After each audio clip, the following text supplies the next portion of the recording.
मैं जवान भी रहूंगी तो भी नहीं करूंगी, बुढ़ी हो जाऊंगी तो भी नहीं करूंगी, करनी ही नहीं है दूसरी शादी। वो अप्राकृतिक यौन संबंधों की मांग करते थे, अननेचुरल सेक्स की, तो उसको मैं पूरा नहीं करती थी, तो जबरदस्ती करते थे वो मेरे साथ। जो अननेचुरल सेक्स की जो मेरी टेस्टिंग करवाई गई थी वो नेगेटिव आई, तो पैसे दिए हैं तो फिर नेगेटिव आएगी। और मुझे ऐसे भी पता चला, क्योंकि जब फर्स्ट केस हुआ था उसमें भी पैसे दिए गए थे, उसमें बैग लेकर के आया था थाने में। बैग कौन लेकर के आता है? पिट्ठू बैग छोटा सा होता है, कौन लेकर के आता है? पैसे होंगे। फिर मेरे पति ने मुझे बताया कि मैंने पैसे दिए हैं थाने में। आप अपने पति से प्यार करती हैं? हाँ जी, साथ रहना चाहती हैं पूरी तरीके मैं से? मुझे तो हो गया था मेरे पति से, लेकिन आपके पति को आपसे प्यार नहीं है? कभी नहीं हुआ। जब वो मेरी सेटिंग किसी प्राइमर से कराना चाहता है, मतलब अपने पत्नी को किसी पराये मर्द को सौंपना चाहते हाँ, हैं?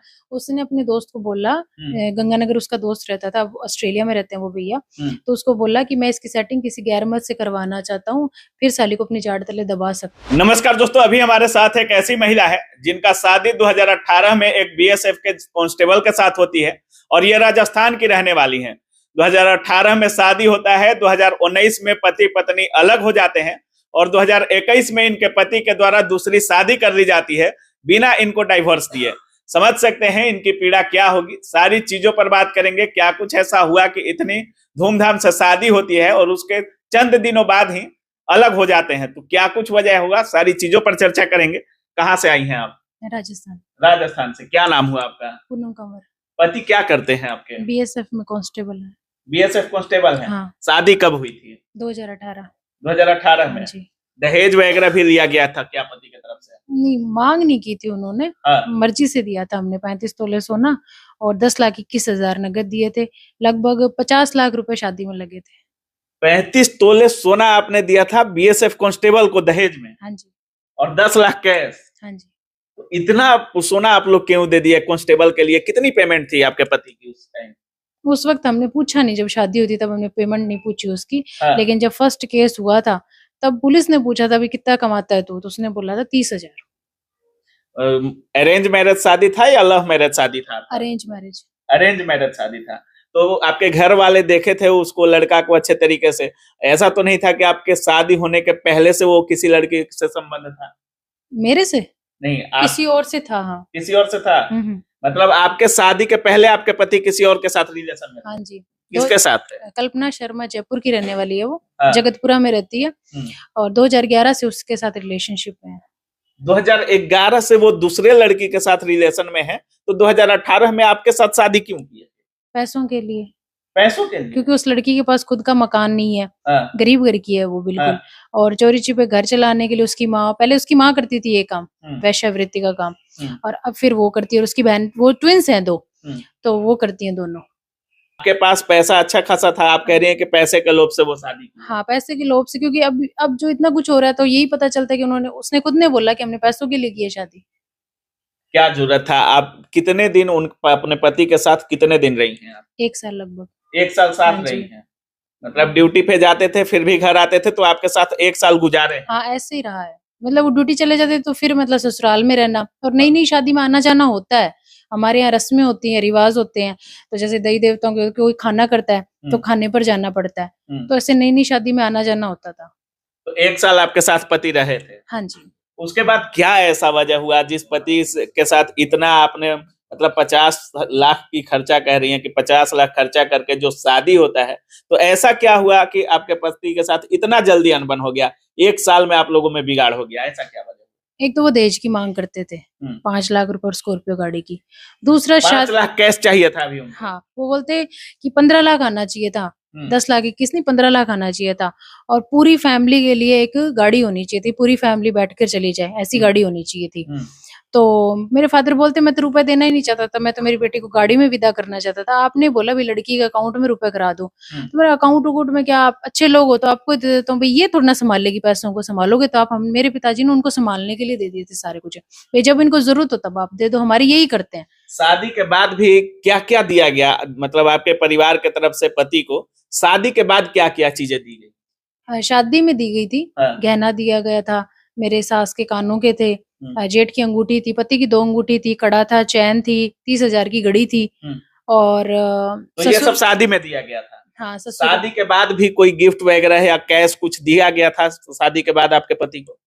शादी के बाद तो याद नहीं आ रहा मुझे, लेकिन शादी में ही, शादी से पहले एक तो उसका जन्मदिन था, पापा उसको अंगूठी पहना करके आए थे, तो वो था। और मेरे गहने थे, मेरी ननद की पाजेबे थी, तो मेरे गहने थे सारे, मंगलसूत्र था, सोने की पायल थी, ऐसे करके मेरे गहने थे, पोंची, बंगड़ी, बाजूबंद, ये जो राजस्थानी गहना होता है वो था मेरा। और ससुर की चैन, ससुर की अंगूठी थी मेरे। तो ऐसा मतलब पति के साथ आपका रिलेशन सही नहीं था, या उनका आपके साथ रिलेशन सही था नहीं था? क्या वजह हुआ कि आप लोग अलग हो गए? और जो शादी इतने मतलब धूमधाम से होती है, इतने पैसे जिस शादी में खर्च होते हैं, तो महज 1 साल में अलग होना किनके तरफ से कमी रह गई? हस्बैंड की तरफ से। हस्बैंड की तरफ से कमी रह गया? क्या कमी रह गया? शादी के दूसरे दिन मुझे पता चला, उसके फोन में मैसेजेस आ रहे थे, क्योंकि पासवर्ड था तो मैं खोल नहीं पा रही थी, पर जो हेडिंग आ जाती है वो पता चल रही थी, गालियां, आई लव यू, मेरे बगैर कैसे रहेगा, मैं केस करूंगी तेरे ऊपर, ये सब कुछ लिखा हुआ आ रहा था। तो फिर मैंने पूछा भी, बताओ ये क्या है? तब उन्होंने बताया कि, पहले तो नहीं बता रहे थे, फिर मैंने जब बोला ना कि घर वालों को बताऊंगी मैं, तो उसको लगा कि वही सबको पता चलेगा। तब उसने मुझे बताया कि ये कल्पना शर्मा नाम की लड़की है, जयपुर की जगतपुरा में रहती है और कॉलगर का काम करती है, ये इसकी माँ भी यही काम करती थी, इसके साथ मेरा रिलेशनशिप। मैंने कहा इसके संपर्क में आए कैसे आप, पहले ये बताओ। तो बोला मेरे दोस्त का था इसके साथ रिलेशनशिप, उसको पता चला कि ये ऐसी ही है, तो पिंड छुड़ाने के लिए मेरा नंबर दे दिया, भाई तू टाइम पास कर अब इसके साथ। तो क्या फिर मतलब शादी के 1 दिन बाद ही आपके पति के मोबाइल पे कॉल गर्ल का मैसेज आता था? हाँ, और पहले से भी चल रहे थे और शादी के बाद भी चल रहे थे मैसेजेस। तो आपके साथ रिलेशन कैसा था पति का? अच्छा नहीं था। अच्छा नहीं था? ऐसे तो मतलब ठीक था, लेकिन वो अप्राकृतिक यौन संबंधों की मांग करते थे, अननेचुरल सेक्स की, तो उसको मैं पूरा नहीं करती थी, तो जबरदस्ती करते थे वो मेरे साथ। उसके लिए लड़ाई झगड़ा होता था, वो बोलते थे कि वो करने देती है, तू मना करती है, वो दारू पीती है, तू दारू नहीं पीती, तो मैं नहीं पीती तो नहीं पीती भाई। मतलब जिस तरीके से कॉल गर्ल करती है, उन सब चीजों का मांग आपके साथ करते थे वो? हाँ, दारू पीने के लिए बोलते थे? उसको उसका भाई उकसाता था इन सब चीजों के लिए। हाँ। बड़ा भाई है जो, वो कहता था कि चल शिवे गंगानगर चलते हैं। हाँ। तो वहां पर जो कॉल गर्ल्स हैं, जो वैश्या खोल रखा है, तो वहां जाते थे ये, क्योंकि वो पहले कमाता नहीं था, तो वही लत घेर दी उसने। मतलब आपके पति आपके रहते हुए कॉल गर्ल्स के पास जाते थे? हाँ जी। फिर आपने कंप्लेन वगैरह जब आपको पता चला होगा तो उनके घर में भी डिस्कस की होंगी, विरोध भी किया होगा आपने? ऐसा तो नहीं होता है कि कोई पति कॉल गर्ल्स के पास जाए और उसकी पत्नी विरोध न करे, तो आपने विरोध वगैरह तो किया होगा ससुराल में? पहले जब पता चला तो उसने बोला मेरा पास्ट था, तब मैंने माफ कर दिया। मैंने कहा ठीक है, इसका पास्ट था, कोई बात नहीं, आइंदा से ये हरकतें नहीं होनी चाहिए। तो उसने बोला ठीक है, धोखा दिया उसने, मतलब उसने वो झूठ बोल गया। मैंने उस लड़की का बैकग्राउंड सारा पूछा उससे, बता भी क्या है, तो उसके घर जाता था कि नहीं जाता था, उसने सब झूठ बोला, नहीं मैं घर कभी नहीं गया, जबकि वो शुरू से उस लड़की के घर जाता था। उस लड़की के जितने भी रिश्तेदार है सभी से मिला हुआ था, वो सबका पता था उसे, पर मुझसे झूठ बोल रहा था, डेली डेली झूठ बोलता। जब भी मैं उसको कुछ पूछती उसके बारे में, वो झूठ बोलता था। 1-2 दिन मैंने उससे पूछा, उसके बाद मैंने कुछ नहीं पूछा। मैंने कहा इसको हमारे बीच से हटाना है, हमें मतलब हमें नहीं रखना, इसकी बातें करेंगे तो लड़ाई झगड़ा हो जाएगा। आप अपने पति के जो माँ बाप थे उनसे उनकी शिकायत की कि नहीं की आपने? मैंने नहीं की, क्योंकि मैंने मेरे माता पिता को भी, उनको तो पता थी सारी बातें। मेरे सास ससुर को पहले से पता थी। मेरे हस्बैंड ने बोला कि मैं इस लड़की से शादी करना चाहता था, कल्पना शर्मा से, और मैंने मेरे घर वालों को बोला भी था। तो मेरे ससुर जो थे उस लड़की के घर भी गए थे रिश्ते के लिए, पर उन्होंने ये देखा कि इस लड़की के पास देने लेने के लिए कुछ है नहीं, साथ में ये इस तरह की लड़की है, तो फिर उन्होंने रिश्ता करने से मना कर दिया। तो अभी कितने दिनों से आप अलग हैं पति से? मैं 5 साल। 5 साल से अलग हैं? हाँ जी। तो कंप्लेन वगैरह, FIR वगैरह कुछ रजिस्टर कराया है आपने? पहले एक मुकदमा किया था, जब मेरे साथ मारपीट, मतलब गाली गलौज डेली हो रही थी, मारपीट भी करते थे, पर समझाइश कर देते थे मेरे माता पिता, समझाते थे, उसको फोन पर समझाते थे, मेरे को समझाते थे। और उसकी माँ मतलब बुरी हाल, मेरी मम्मी से गंदी बातें करती थी। उसकी जो बहन है बड़ी वाली, वो भी मतलब रोब झाड़ के मेरी माँ से बात करती थी, कहती आपकी बेटी ने झूठ बोलना कि बाहर कपड़े फेंक दिए, ये कर दिया, वो कर दिया। तो मम्मी बोलती कपड़े फेंके उसका वीडियो बनाओ, तुम फोटो बनाओ, सबूत तो बनाओ। तो गेरूंगी तब तो वो बनाएंगी, या कैमरा लगाओ घर के अंदर। कुछ ऐसा होता ही नहीं था, बस झूठे इल्म लगाने, मेरे ऊपर इल्जाम लगाना झूठा। तो फिर मेरे को जब पता चला मेरे हस्बैंड की हरकत का, मैंने माफ कर दिया। फिर मारपीट की और उस लड़की के पास भी जा करके आए और मेरे साथ मारपीट की उस लड़की के लिए और पैसों के लिए। मतलब तो एक फिर मैंने कॉल मुकदमा गर्ल किया। के लिए आपसे मारपीट कर रहे थे आपके हाँ, पति? फिर मैंने मुकदमा किया। हाँ। जून 2019 के अंदर मैंने मुकदमा किया था। 6 जून का है शायद मुकदमा रजिस्टर। फैमिली कोर्ट में की या थाने में की? सिटी थाने में। अच्छा, फिर क्या हुआ? सिटी थाने में किया। उसके बाद में ये डर गए, हम्म, फिर इन्होंने राजीनामा कर लिया। राजीनामा हुआ था थाने के अंदर। हम्म। तो उसमें एक बात, राजीनामे में क्या लिखा गया? राजीनामे में बहुत सी बातें लिखी गई थी कि ये जब छुट्टी आएगा तो कागज लेकर के आएगा, कभी इसको छुट्टी मिल रही है, कभी ये वापस जाएगा, तो इसको पत्नी को पता होना चाहिए ना कि पति को क्या है। पर उसमें एक चीज लिखी हुई थी कि सुरतगढ़ में रहेगा किराए के मकान। उस पर मैंने सिग्नेचर नहीं किया कागज पर, और मेरे पिता को पंचायत ने और इन्होंने प्रेशराइज करके सिग्नेचर करवा दिया। पढ़ा पूढ़ा कुछ नहीं, मेरे पापा ने सीधे सिग्नेचर कर दिया। ये खुश हो गए कि मेरे बेटे का घर बस रहा, चलो अपने घर जा रही है। मैंने नहीं किया। मैंने फिर इनको बोला आपने कैसे सिग्नेचर कर दिया इसके ऊपर, इसमें ये बात लिखी हुई है। सुरतगढ़ क्यों रहेगा? कल को ये कह देगा मुझे घर जमाई रखना चाहते हैं, और वही बात हुई, ये इल्जाम लगाते कि घर जमाई रखना चाहते हैं, जबकि वो खुद हमारे घर रहना चाहता है। उसकी सारी फरमाइशें पूरी होती है जितनी आपके भी। घर पे? हाँ, वो उसने बोला मेरे पैर नहीं आते हैं, 6 फुट का हूँ तो तुम्हारा बेड बड़ा कराओ, 6.5 फुट का करो। तो हमने 6.5 फुट का बेड करवाया, तो उड़ा के उसको 30,000 रुपए उसमें लगे। जब हम वहां से यहाँ आए, मतलब आपके पति 6 फुट के हैं तो उनको 6.5 फुट का बेड चाहिए था। हाँ कहता वो भी आपने करा दिया? हाँ, वो भी मेरे फादर ने करवाया अपने घर में। आप उसकी पिक मंगवा लेना। उस पे गद्दा भी अभी हमारे नहीं लेके रहे हैं 6.5 फुट का, 6 फुट का ही गद्दा है उसके ऊपर। अच्छा। उसके ऊपर कपड़ा वगैरह लगा लुआ ही कर रखा है, क्योंकि इन चीजों में पैसा लग रहा है कोर्ट कचहरियों में, तो उसके लिए कहाँ से पैसा लाएं? कहीं ना कहीं उस पे लग जाता है पैसा। जब आप अपने पति के घर से अलग हुई थी तो दोबारा कभी आप अपने पति के घर गई हैं कि नहीं गई हैं? हाँ, 2019 के बाद जब आप अलग हुई तो 2019 से 21 के बीच में, 21 में दोबारा शादी किया उसने, हाँ नहीं गई। तो 2021 तक कभी घर नहीं गई ससुराल नहीं में? गई। क्यों नहीं गई? कोर्ट में मामला चल रहा था, पुलिस में मामला चल रहा था, तो नहीं गई फिर। अब क्या चाहती हैं? अब आप राजस्थान से बिहार आई हैं, महिला विकास मंच में आई हैं, यहाँ से क्या उम्मीद है आपको? मुझे न्याय की उम्मीद है कि मुझे न्याय मिलेगा, या तो मेरा हस्बैंड मुझे रखे, और या फिर किसी और बहन बेटी की लाइफ खराब करेगा वो पैसों के लिए, क्योंकि उसको इस तरह से कर दिया गया है, मतलब माइंड इस तरह से ब्रेन वॉश किया गया उसका कि वो पैसों के लिए कुछ भी कर जाएगा। जब वो मेरी सेटिंग किसी प्राइमर से कराना चाहता है।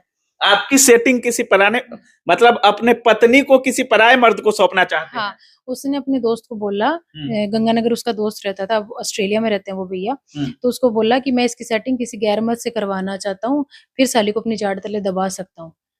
ये मतलब कैरेक्टरलेस नहीं है, और मैं कैरेक्टरलेस हूँ, इस वजह से मेरे को दिमाग में ये होता है कि मुझे मेरे जैसी चाहिए। मतलब इतना नीच सोच है आपके पति की? हाँ, वो पीछे तो लगाता भी है। उसके पुलिस को पैसे भी दिए हैं, 90,000 रुपए दिए हैं, जिसकी रिकॉर्डिंग है मेरे पास, मेरे जेठ की रिकॉर्डिंग है। पुलिस को पैसे दे दिए पति ने? हाँ, पति ने नहीं, जेठ बोल रहा है कि हमने दिए हैं पैसे। हाँ। तो दे तो वही रहे हैं, और कौन दे रहे हैं। 90,000 रुपए दिए, जिसमें जो अननेचुरल सेक्स की जो मेरी टेस्टिंग करवाई गई थी वो नेगेटिव आई। तो पैसे दिए हैं तो फिर नेगेटिव आएगी। और मुझे ऐसे भी पता चला, क्योंकि जब फर्स्ट केस हुआ था उसमें भी पैसे दिए गए थे। उसमें बैग लेकर के आया था थाने में। बैग कौन लेकर के आता है? पिट्ठू बैग छोटा सा होता है, कौन लेकर के आता है? पैसे होंगे। फिर मेरे पति ने मुझे बताया कि मैंने पैसे दिए हैं थाने में। अच्छा, इतने दिन से कोर्ट में गई हैं आप, क्या कुछ प्रक्रिया चल रहा है? कोई मतलब कोई कदम उठाया गया प्रशासन या कोर्ट के तरफ से? पुलिस में तो वो पैसा दे देते हैं। हाँ। जितनी बार होता है उतनी बार पैसा दे देते हैं। कुछ करना भी चाहे ना तो आगे जाकर, क्योंकि मेरा गहना मेरा पैसा जो है वो सब उन्हीं के पास है। फिर आप जहां जाइएगा वहां पैसा देगा तो फिर कहाँ न्याय मिलेगा? तो वही कह रही हूँ, तभी तो परेशान हूँ मैं। वो पैसा दे देता है, सीओ को मेरे खिलाफ भड़का रखा है। अब जो सीओ आप अभी भी अपने पति के साथ रहना चाहती हैं? मैं चाहती हूँ वो सुधर जाए। देखिए, मेरा नाम उसके नाम से है, मेरे नाम के पीछे पूनम शिवराज सिंह चौहान लगता है। जुड़ी हुई हूँ मैं उससे, अलग तो नहीं हूँ। और पत्नी वही नहीं होती जो साथ में सोती है, रहती है, खाना बनाती है। पत्नी वो भी होती है जो अपने पति को सुधार के सही रास्ते पर लेकर के आए, वो होती है पत्नी। तो आप चाहती हैं कि आपका पति सुधर जाए और आपका होकर के आपके साथ रहे? हाँ जी, मैं चाहती हूँ गलत रास्ते को छोड़ दे। आपको लगता है कि जो पति कॉल गर्ल्स का सहारा लेता हो, वो आपके साथ मारपीट करता हो, और आपके द्वारा इतना होने के बावजूद भी आप उसके साथ मन से रह पाइएगा? मैं तो, मेरा मन पहले भी बदला था। मेरे 2 दिन मन में ये बात रही। मैंने 2 दिन उससे बात ही नहीं की किसी भी तरीके से। फिर मैंने सोचा भाई ये खुद भी दुखी है इस चीज से, भाई इससे गलती हो गई है। फिर मैंने समझाया, बातचीत की हमने। फिर पुलिस ने हमें बुलाया था, पापा को भी बुलाया, बोले बच्चों को बाहर भेजो कहीं। कोई बेटा या बेटी कोई है कि नहीं? नहीं, कोई नहीं है। नहीं। तो अगर आप जैसे आपके पति चाह रहे हैं, वो डाइवोर्स के लिए बोलते हैं क्या कि डाइवोर्स? वो एसके सिंह सर को बोला है कि मैं डिवोर्स लूंगा। तो मैंने बोला अब क्यों डिवोर्स लेना चाहता है, पहले लगा देता कागज 2019 में लगा देता, 20 में लगा देता, अब क्यों लगा रहा है। तो उसका भी मैंने पता किया था जयपुर में, उसके दोस्त उन्होंने बोला कि इसने ये बात बोली कि साली को बुड्ढी करके छोड़ूंगा ताकि किसी के लायक ना रहे, तब तलाक के कागज लगाऊंगा, उम्र टप जाएगी ना शादी वाली, तब लगाऊंगा तलाक के कागज, पहले नहीं लगाऊंगा। तो मैंने बोला आपके पति आप ही को बुढ़ा करके छोड़ना चाह रहे हैं? हाँ, कि भाई ये किसी और से ना कर सके, बुढ़ापे में तो कोई नहीं मिलेगा इसको। तो मैंने बोला इतना ही पहचानते हो क्या मेरे को? मैंने उसके दोस्तों को बोला वो मेरे को पहचानता ही नहीं है, जान ही नहीं पाया वो मेरे को। मैं जवान भी रहूंगी तो भी नहीं करूंगी, बुढ़ी हो जाऊंगी तो भी नहीं करूंगी, करनी ही नहीं है दूसरी शादी, उसी के साथ रहना है आपको। बस। अगर वो भी मैं जबरदस्ती नहीं करूंगी, भाई उसके साथ जबरदस्ती कीजिए, मैंने कभी किसी बात के लिए जोर जबरदस्ती नहीं की। फर्स्ट प्रायोरिटी मेरे हस्बैंड को दी है, भाई आप क्या चाहते हो वो बताओ। अब एसके सिंह सर ने 1.5 घंटे उससे बात की, समझाया, रिकॉर्डिंग है सर के पास में, उसने साफ कह दिया मैं तलाक लूंगा। तो फिर मैंने ये कदम उठाया, क्यों मैं भी मीडिया में तो नहीं आप तलाक देना नहीं चाहती हैं? नहीं, मैं तलाक नहीं। क्यों? अब पति एक ही होता है। तो अगर कोई दिक्कत है, अगर पति तलाक देना चाह रहा है तो आप भी तो मूव ऑन कर सकती हैं, आप भी खूबसूरत हैं, जवान हैं, तो आप भी तो शादी कर सकती हैं दूसरा। नहीं करनी मुझे शादी दूसरी, नहीं करनी? नहीं। क्यों नहीं करनी? पति एक ही होता है, एक से ही मन मिलता है, वो बाजारू औरत तोड़ना है, पहले दूसरे से फिर तीसरे फिर चौथा। चलो कई लड़कियों की मजबूरी होती है कि उनकी भावजी होती है, ठीक है, भाई होता है, तो वहां लड़ाई झगड़ा होता है। मेरे वो भी नहीं है तो लड़ाई झगड़ा भी नहीं है, फैमिली सपोर्ट करती है मेरे को। और फिर बचपन से ऐसा ही मन है कि एक ही पति होता है। आप अपने पति से प्यार करती हैं? हाँ जी, साथ रहना चाहती हैं पूरी जिंदगी? मुझे तो हो गया था मेरे पति से, लेकिन आपके पति को आपसे प्यार नहीं है? कभी नहीं हुआ। चलिए, बाकी कोर्ट कचहरी थाना हर जगह जा चुकी हैं और अंततः बिहार में महिला विकास मंच में आई है। अब इनका सीधे तौर पे कहना है कि हमारा पति हमें तलाक देना चाहता है, लेकिन ये तलाक नहीं देना चाहती हैं। इनका सीधे तौर पे कहना है कि पति एक ही होता है और रहूंगी तो उसी के साथ रहूंगी। सीधे तौर पे इनके पति का कहना है कि इनको बुढ़ी करके तभी छोड़ूंगा जब इन पर किसी का नजर ना पड़े, लेकिन इनको साथ नहीं रखना चाहते हैं। बाकी जिस तरीके से ये कह रही हैं, इनको बस न्याय चाहिए, इनको इनका पति चाहिए, इनको रहना है तो बस पति के साथ ही रहना है। बाकी महिला विकास मंच में आई है, यहाँ क्या कुछ होगा देखने वाली बात होगी। बाकी आप इस वीडियो को इतना शेयर कीजिए ताकि इनको न्याय मिल सके, इनको जो इनका पति का जो कारनामा है उसकी सजा मिल सके। बाकी आप क्या कुछ सोच रहे हैं इस वीडियो के बारे में अपनी राय कमेंट सेक्शन में जरूर रखिएगा। आप देख रहे थे काबिल न्यूज। जय हिंद।